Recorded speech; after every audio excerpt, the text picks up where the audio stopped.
कब ईश्वर की कृपा हो जाए, कब ईश्वर किसको अपनी सेवा में अपने को समर्पित कर अपना गुणगान करने की जिम्मेदारी दे दे, ऐसी ही एक कथा व्यास हिमानी किशोरी है।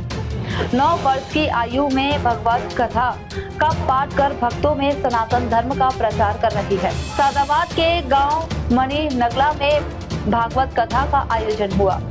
मणि नगला में भागवत कथा का आयोजन हुआ। कथा का भक्तों को श्रवण कथा व्यास हिमानी किशोरी जी के श्री मुख से हुआ।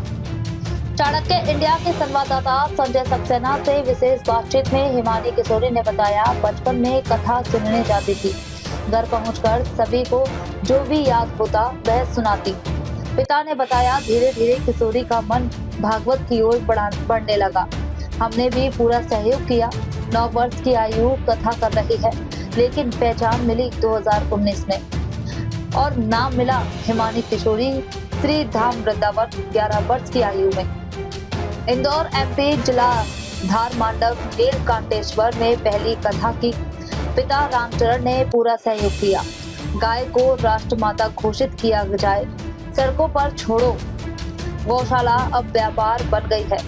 सड़कों पर ना छोड़कर जंगल में चराने ले जाए। श्री कृष्ण भी गौ माता को जंगलों में चराने ले जाते थे।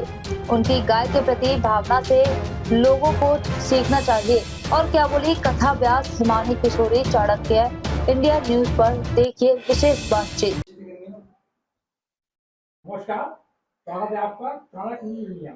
मैं संजय सक्सेना आज पहुंचा हूँ सैदपुर के गाँव में। यहाँ एक भागवत पिछले साधुओं चल रही थी, यहाँ समापन हुआ है विशाल भंडारी के साथ। और मैं आज बात करूंगा उस कथावाचक एक कन्या से जो 11 वर्ष की उम्र में अपनी कथा सुनती थी। 2019 से वृंदावन की रहने वाली है। ऐसा साथी उनका गांव पड़ता है, लेकिन वृंदावन की रहने वाली है। वृंदावन में उनका वास हो गया है और सबसे बड़ा धाम वृंदावन है, इससे बड़ा कोई भी धाम नहीं है। मेरे साथ जुड़ेंगी थोड़ी देर में। मैं बहुत उनका एक्सक्लूसिव बात करूंगा, विशेष बातचीत रहेगी।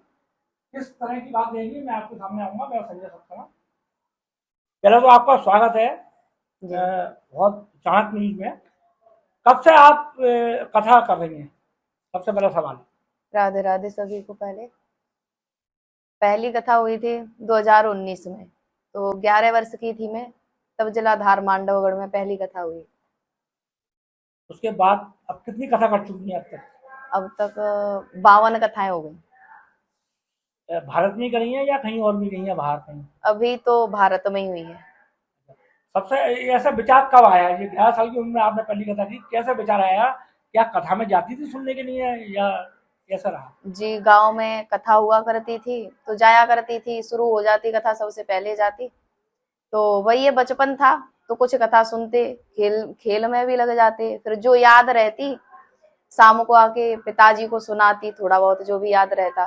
फिर बाद में से कहती कि मुझे भी कथावाचक बनना है। मेरे को याद नहीं ये सब, लेकिन पिताजी बताते हैं। और ठाकुर जी की कृपा हुई, सपोर्ट हुआ फैमिली का, परिवार का, और आज ठाकुर जी ने ये स्थान दिया। अच्छा, जिस तरह सनातन की तरह युवा जोड़ रहा है, आप भी एक जो मतलब बिल्कुल युवा है और अभी काफी लंबा जीवन आपको जीना है, आगे भी बहुत तरक्की करेंगे आप, ऐसी बाबा की कृपा रहेगी। जैसे युवा जिस तरह जोड़ रहा है, आज सनातन की तरफ जोड़ रहा है, उस बारे में आपका क्या कहना है? उस बारे में अब देखिए कथाएं चल रही हैं और सबसे बड़ा फर्क पड़ता है, इतने कथावाचक हैं, उनके समझाने का, सिखाने का। क्योंकि जब तक हम समझा नहीं पाएंगे अच्छे से, क्योंकि वो है ना, जाने बिन न होए प्रतीति, बिन प्रतीत होए नहीं प्रीति। जब तक हम किसी के बारे में जानेंगे नहीं, बताएंगे नहीं, तब तक हमारे अंदर भाव नहीं जागेगा, जिज्ञासा नहीं जागेगी कि हाँ ये सब क्या है, कौन है। तो ठाकुर जी के बारे में सबसे पहले तो माता पिता को श्रेय जाता है। ये जो परिवार है, अब भक्ति में लग रहे हैं सभी, तो परिवार माता पिता यदि भक्त होंगे, अपनी संतानों को भी भक्त बनाएंगे, ठाकुर जी के बारे में सिखाएंगे। रामायण, हनुमान चालीसा है, सबसे आसान ग्रंथ है रामायण, तो सबसे पहले वो पढ़ाएंगे। जब संस्कार देते हैं तब जाकर ये सब बढ़ता है। और बड़ी अच्छी बात है कि आज सभी युवा, और यहाँ पर भी जो कथा हुई है नगला मनी में, सभी हमारे जो साथ वाले भाई हैं युवा, संस्थान है, इन सभी ने कथा कराई है और बड़ा आनंद आया। सभी ने बड़े भाव के साथ में खूब सहयोग दिया। सबसे बड़ा एक ये है कि जैसे गाय को लोग छोड़ देती है सड़कों पर, एक गौशाला का वो करते हैं निर्माण या कुछ है, गाय विचरण कर रही है, उस बारे में ऐसे लोगों ने कुछ संदेश दीजिए, ऐसे गाय को ना छोड़े सड़कों पर, ऐसा कुछ संदेश आप दीजिए लोगों को गायों को बचाव के लिए। अब बचाव के लिए तो देखिए गौशाला भी बहुत बनी हुई है, लेकिन फिर भी कुछ गौशालाओं में सेवा हो रही है, लेकिन कुछ में वही है बिजनेस बना लिया है। तो उनसे गाय एक तो हमारी राष्ट्र माता होनी चाहिए सबसे पहले, क्योंकि गाय हमारी पूज्य है। गाय के अंदर सभी देवी देवताओं का वास है, तो जब उनका ही हम सम्मान नहीं करेंगे, उनका अपमान करने का तात्पर्य सभी देवताओं का अपमान करना। तो जो भी गायों को छोड़ देते हैं तो उनके लिए विशेष विनती करूंगी, प्रार्थना करूंगी, जितना हो सके सेवा करिए, क्योंकि वो भी हमारी एक माता है।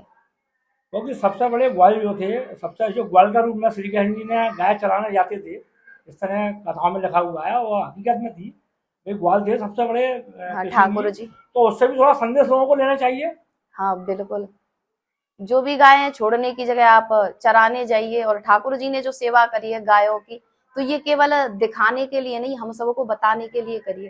अच्छा, अगर अगला कार्यक्रम आप कहाँ है, कहीं है कार्यक्रम आपका? अभी देखो चर्चा चल रही है ये यूपी में ही। हाँ, पता चले अब ठाकुर जी की। मेरे साथ अभी इनके कथा मतलब पिताजी भी मौजूद है, मैं उनसे थोड़ा जानकारी लूंगा। क्या नाम है आपका? आप कृष्ण जी के पिता हैं, आपका आशीर्वाद किस तरह से इनके मन में आया, क्या सहयोग रहा परिवार का? सहयोग तो क्या, देखो ये 5 साल की उम्र से मेरे से बोला करती थी पिताजी मेरे को व्यास बनाएंगे, तो मैंने उधर कोई ध्यान नहीं दिया, लेकिन मैंने इनको इनकी भक्ति के प्रति रोका नहीं। उन्होंने भागवत जी मंगवाई मेरे से, उससे अध्ययन भी किया इन्होंने, और ठाकुर जी को फिर आगमन हुआ तो उनकी सेवा में लगी रहती थी। तो देखते देखते ये, मैं तो ये कहूँगा कि इनके पास ठाकुर जी की अति कृपा थी, कोई पूर्व जन्म का ऐसा संस्कार है इनके पास। मैंने इनको शिक्षा अलग से कहीं नहीं दिलाई, इनके पास गॉड गिफ्ट ही है मेरे हिसाब से। परिवार में और कौन कौन है? परिवार में ये बड़ी बेटी, एक दूसरे नंबर की बेटी है, एक बेटा है और एक बेटी, और 4 बच्चे हैं। माता पिता हमारे नहीं हैं, वो दुनिया से चले गए। आगे कभी देश से बाहर जाने का मौका मिला तो आप भेजेंगे? हाँ बिल्कुल, नहीं रोकेंगे। जहाँ ठाकुर जी भेजेंगे वहाँ के लिए हमने इनको कहा है, ठाकुर जी की सेवा में आपका जीवन या पर्यंत रहना चाहें आप रह सकते हैं। तो ये मेरे साथी किशोर जी के पिताजी, किशोर जी मेरे साथ जुड़े रहिए चाणक्य न्यूज के साथ, और आगे मैं बात करता रहूँगा ऐसे ही कथावाचकों से। मैं संजय सत्ता।